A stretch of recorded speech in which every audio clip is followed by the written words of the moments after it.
તો પદ્મશ્રી એવોર્ડ વિજેતા સુરેશભાઈનું નિધન થયું છે। સાબરકાંઠામાં સેવા અને સંવેદનાનો સ્તંભ તૂટ્યો। 2025માં પદ્મશ્રી એવોર્ડથી સન્માનિત થયા હતા।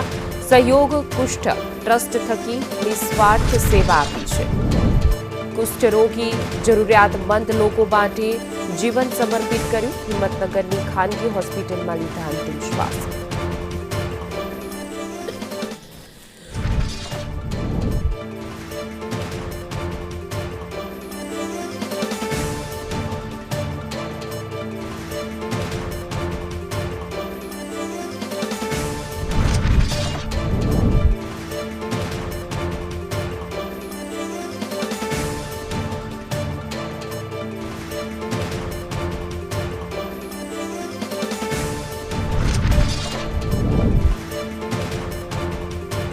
હિંમતનગરની ખાનગી હોસ્પિટલમાં તેઓએ અંતિમ શ્વાસ લીધા છે। હૃદયરોગના હુમલાને કારણે સુરેશભાઈનું નિધન થયું છે। પદ્મશ્રી એવોર્ડ વિજેતા સુરેશભાઈનું નિધન।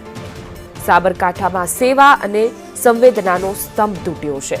2025માં તેઓને પદ્મશ્રી એવોર્ડથી સન્માનિત કરવામાં આવ્યા હતા।